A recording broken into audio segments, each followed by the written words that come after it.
Hi, welcome to Meet the Artist. This program is brought to you by Hedberg Public Library and JATV Media Services. I'm your host, Teresa Nguyen. Meet the Artist features various local artists whose work will be on display in monthly exhibits at Hedberg Public Library. In the studio today, we have the highly talented Bob Witzack, one of the artists on display for the month of January. Welcome to the studio, Bob. Thank you. It's an honor to be here. We're happy to have you. This is so cool. So let's talk about your art journey.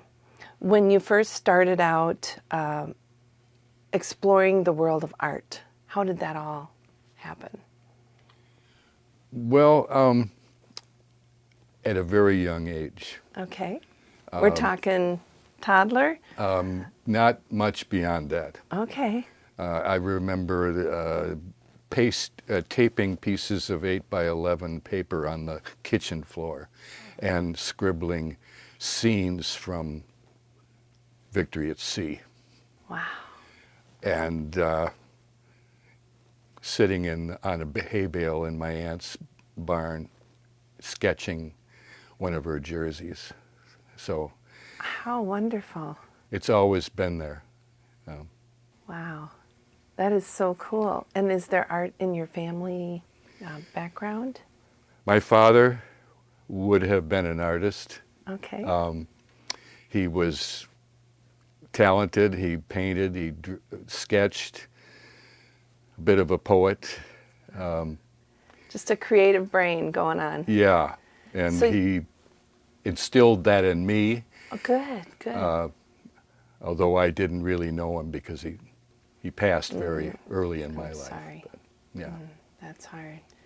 So you had encouragement from the start. I did. My mother was probably my best advocate. Okay.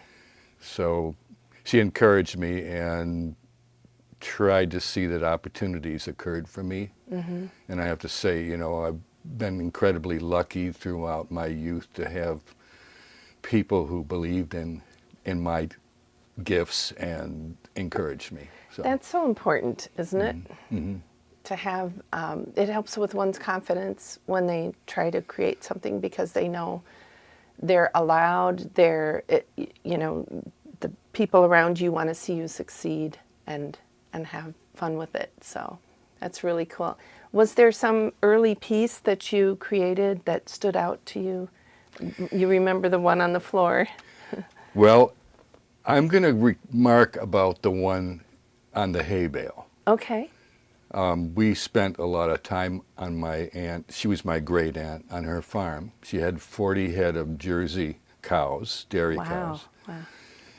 And she insisted, maybe she was just being very kind, but she insisted that she knew which cow it was that I had drawn that day. Oh.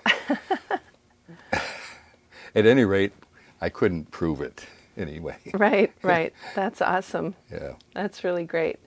And then eventually did you have art in high school or did you go on to higher education? There was some art in high school, a couple of classes. Okay. I was always sketching, in the lunchroom I'd be drawing cartoons and people would ask me to draw stuff or doodling in class when I should be. Right, it kind of makes you popular when that happens. Yeah. So then I went on, when I got old enough and got out of high school, I just wanted to go to art school. I wanted to go to college, basically. Started at URock in '66, went on to UW-Madison in '68. My first, my degree in '71 in Bachelor of Science in Arts. Okay. So it got me within the milieu of the art world, right, and the history of art and people who were like me. I can't say that I learned to paint there. Mm-hmm. In the time I was young in the 60s, it was like do your own thing. Oh yeah, you're right about where you should be, but you know, in the years that followed, as I tried to keep painting and do more paint, I was dissatisfied with my skills. And so I decided I wanted to hone those skills, and I began to copy the old masters. So I did a show. One of my first shows was on old master paintings reimagined. I see. So, wow. I think that would have been a fabulous show to attend. How cool is that? So you were inspired by the masters. Tell me which artists or who is one of your inspirations, or a few. It could be someone you know even. well, the Renaissance masters were very important to me. They stood out above and beyond anything else. The purity of their images and the depth of the luminosity of their colors. Yeah. I would say Renoir. not Renoir, no, Raphael. Oh, right. Raphael of the Renaissance painters was one of my inspirations. And also, prior to the Renaissance, the anonymous manuscript illuminations, you know, in the great holy books, I was just floored by their work and their whimsy and their Yeah. color and design. Yeah. So those were great inspirations to me too. Right. And as far as favorite subjects to paint, what do you gravitate toward? Well, it's a little like asking me what is my favorite color. And there is no favorite color, but only in juxtaposition to other things. So in my life, which has spanned many decades, my interests have kind of Run the gamut? melded along Oh, that okay. gamut of stages, Sure. from early on painting images of ships from the great age of sail, or automobiles, I'm a car guy, or trains, career in the railroad, you know. Okay. But I have to say that what is the most driving and inspirational to me is the portrait. I want to create that image, that veneer, but I want it to evoke the anima or the soul or whatever that is behind those eyes. Right. So that is what drives me.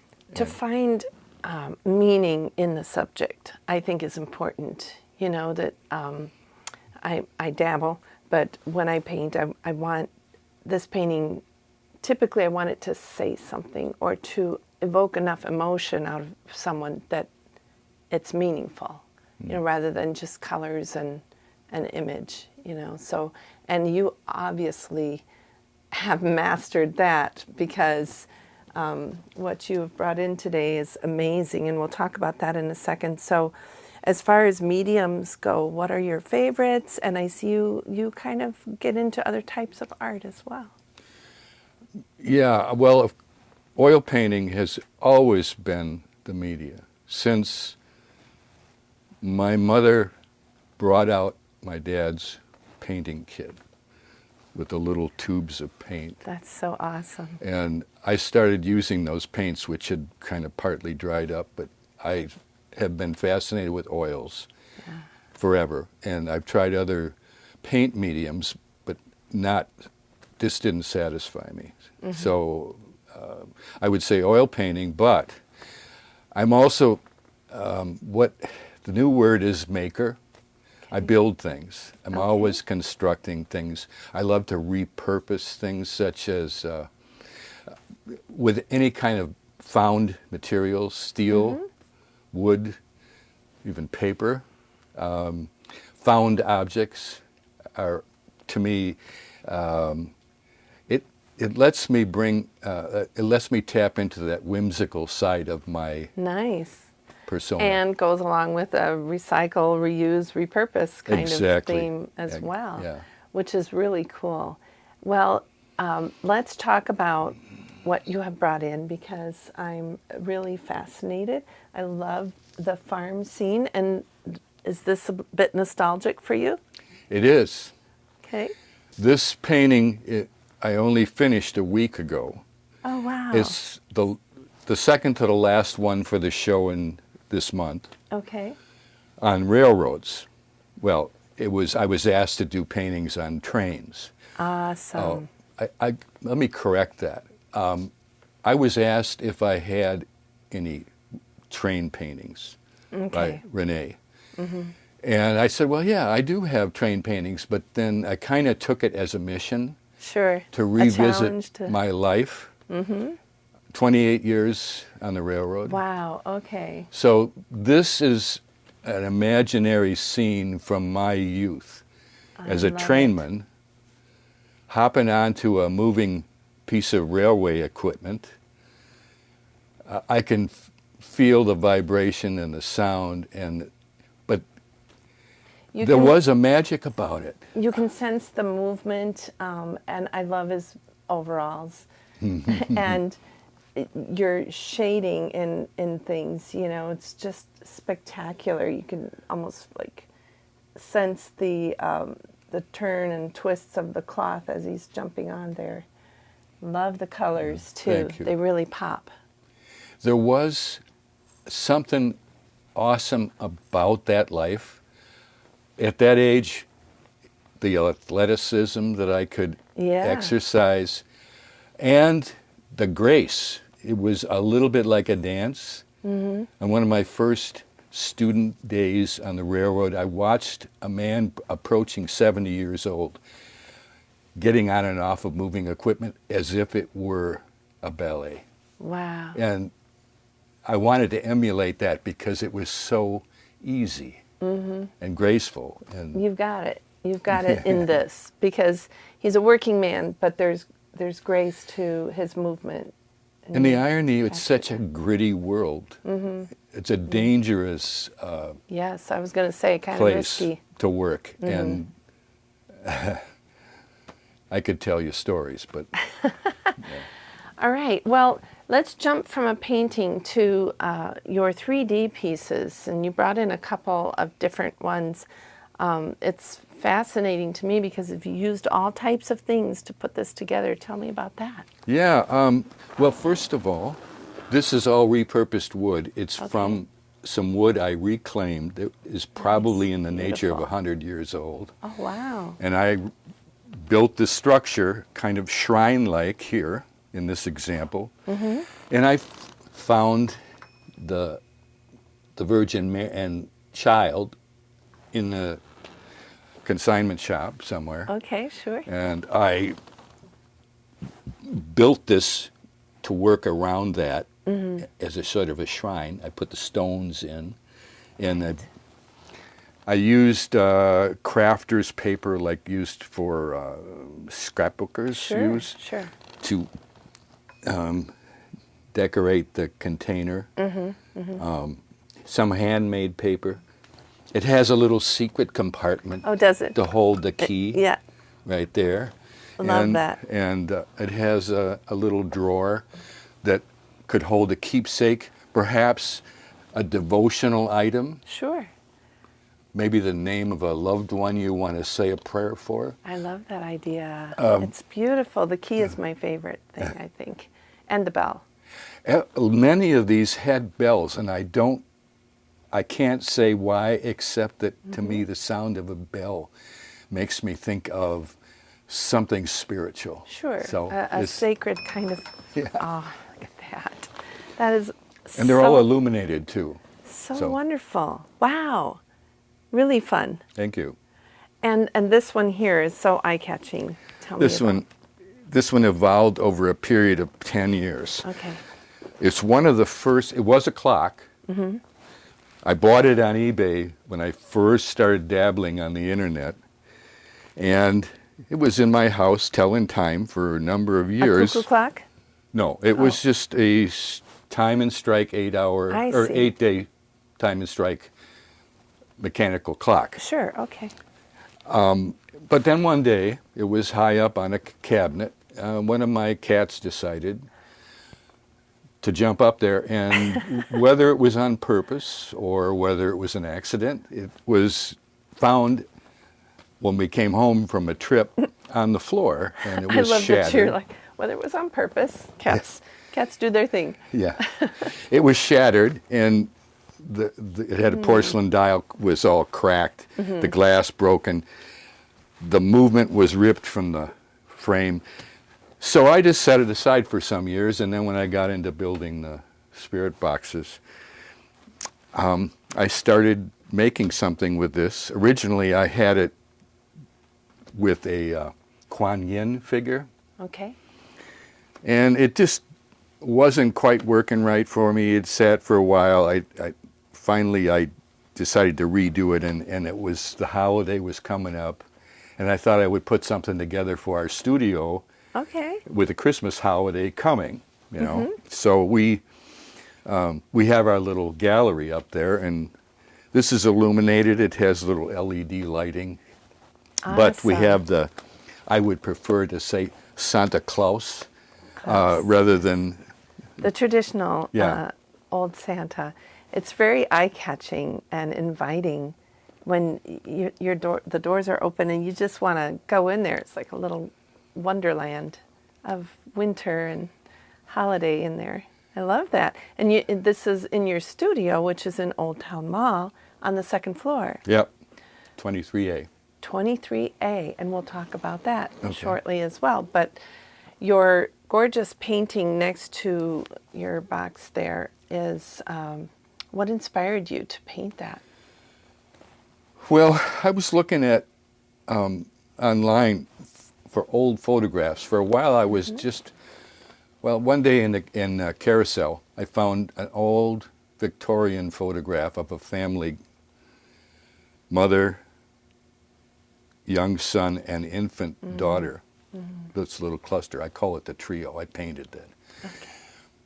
Anonymous family, but so moving. And then here's this young man standing behind and above the mother, now the man of the house, I presume. But anyway, I started to look at these old photos. And one day I came across this one of Auguste Renoir, the French impressionist. And, you know, I loved the image, a little black and white photo, but I looked at that and I looked at it, and I wanted to learn a little bit more about him, and I read some stories. He was known for his kindliness. And in this picture, he's you can see it in the eyes. Yeah. He is depicted with the patina of age, but that also brings with it the wisdom. Right. And there are so many stories of his kindliness. Anyway, and the background I painted in is a sort of a reduced, foggy version of one of his paintings in the background. So from the period. It's gorgeous. Thank you. The various colors as well that you blended in there, those blues, greens, yellows. You have those cool tones, and then his warmth stands out against that. And it's like you can feel the texture of his coat, the way you shadowed everything and your brush strokes. And it's just fantastic, Bob. This is a beautiful, beautiful piece. We appreciate you bringing that in. Thank you. I appreciate it. Will that be in the exhibit? No. It won't. This January exhibit will be all railroad related. Railroad. Okay. From the life I lived to the trains that I ran. Awesome. That's exciting. Yeah. Would we be able to see this at your studio? I'm not sure. I just went downstairs in my basement where I have a rack full of paintings that are not on display right now, and I picked it out. And I sometimes swap frames around, so I didn't have a frame on it, but it just struck me as, I want to talk about this guy. Right, it's gorgeous. Thank you. It's gorgeous. And if you, being such an experienced artist, and you did start at a very young age, if there are young people out there catching this, program, what sort of advice would you give to a young person when it comes to art and painting and Well, creating? I think about, when you ask me that, I think about the character Cyrano de Bergerac. When he spoke about his poetry, he said, when I write a line that I like, I pay myself 100 times. And to me, it's all about pleasing yourself. So I paint for myself. It's always a plus when somebody else likes it. Right. And somebody even Right. buys one of my paintings. But ultimately, I'm working at some kind of reproduction of the wonder of this existence that is so phenomenal and unlikely. And yet we take it for granted day after day and live in our channeled routines. So, there's so much to be of wonder. So my advice to that person would be, please yourself and paint or construct or write about whatever it is that you're passionate about. Yeah, right? that you have passion for. Yeah. Right. That's great advice. Thank you. Follow your passions and do it creatively. Yes. I love that. So you've exhibited elsewhere. Can you tell me about some of those? Well, You I have- exhibited early on as a student at URock. Okay. My professor would put on some kind of an art show, and Very cool. he was a great man. Jim Schwalbach. Okay. He had a radio show way back. I can't remember the name of it anymore, but Jim Schwalbach was a wonderful person and an inspiration. Anyway, I showed some work there, student work. In my painting at the university, I had a show. I had a work in the Wisconsin Painters and Sculptors Salon in Milwaukee. Wow. And I think it was 71. It's a long time ago. Since then, I've shown in, more locally, JPAC, Raven's Wish Gallery. I still have work there, and I continue to have Raven's work there. Wish down on West Milwaukee Street in Janesville. Yep. Oh. A couple of shows at Creekside Place in Evansville, Okay. the community center there.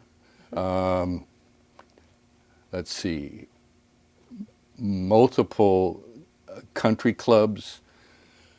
And of course, we have a little gallery at 23A. I don't know. There may be others, but right now it's All right. escaping. And now Hedberg Public Library Yeah. throughout the month of January during Train Month. And so to choose pieces for this exhibit, you were asked to bring in train related paintings, and you felt like you had the right things to bring in, and yet you also painted more.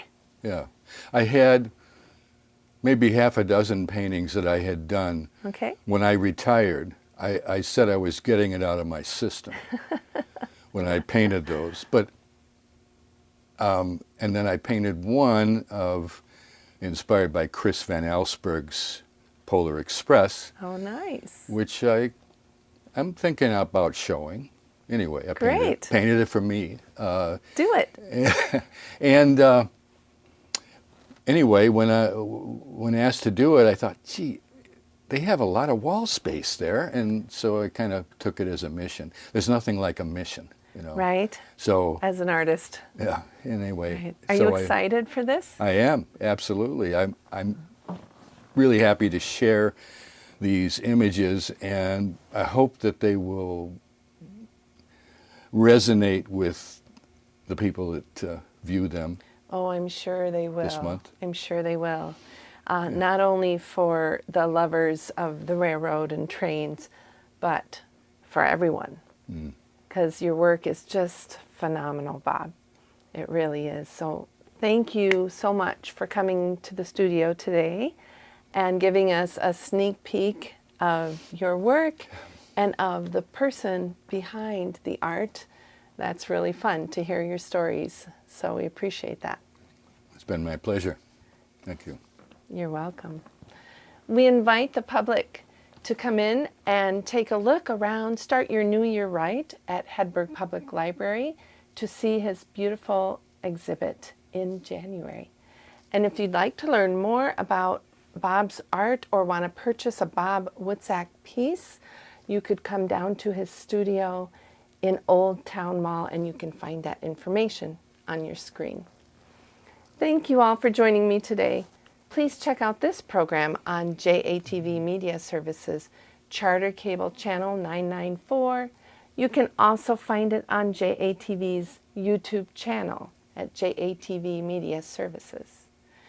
I hope you've been inspired to go out and make some wild, whimsical, wonderful art.